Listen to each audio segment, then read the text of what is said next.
Part 1 में आपने देखा कोहिनूर ने जिस जिस राजा का ताज छुआ उसका नाम और नस्ल दोनों मिटा दिए। लेकिन 1813 में इस खूनी पत्थर का सामना हुआ एक ऐसे इंसान से जिसके खौफ से मौत भी रास्ता बदल ले। पंजाब के शेर महाराजा रणजीत सिंह। उनका भौकाल क्या था, ये इस बात से समझिए कि पिछले 800 सालों से गजनवी से लेकर नादिर शाह और अब्दाली तक हर लुटेरा खैबर पास के रास्ते से आता, भारत को लूटकर लौट जाता। लेकिन रणजीत सिंह ने कहा अब और नहीं। 19 साल की उम्र में तलवार उठाई और अफगानों को उनके घर में घुसकर हराया। मुल्तान, पेशावर, कश्मीर तक अजेय सिख साम्राज्य का परचम लहरा दिया। उन्होंने हमेशा के लिए उस खैबर पास पर ताला जड़ दिया जहां से भारत पर हमले होते थे।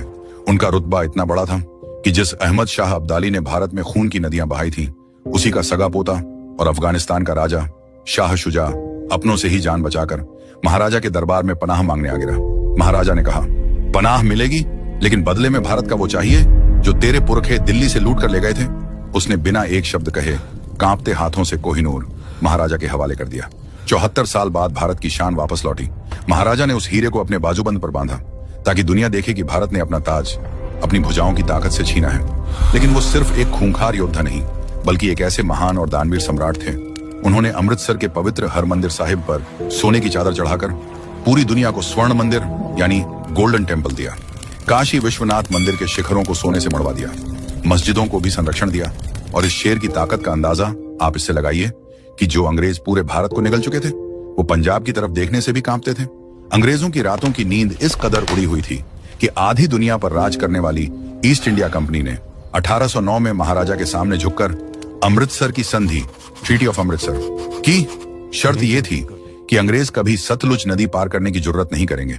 उन्हें रात दिन एक ही खौफ सताता था कि अगर इस शेर का दिमाग घूम गया तो वो पूरे भारत को एक करके अंग्रेजों को हमेशा के लिए समंदर पार खदेड़ देगा।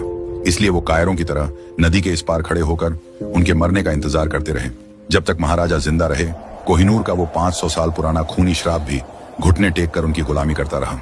लेकिन 1839 में जैसे ही इस शेर ने अपनी आंखें मूंदी, वो श्राप अपनी जंजीरें तोड़कर आजाद हो गया। शेर के जाने के बाद गिद्धों की तरह बैठे अंग्रेजों ने महाराजा के 10 साल के मासूम बेटे के साथ एक ऐसा गंदा धोखा किया जिसने पूरे पंजाब को खून से लाल कर दिया।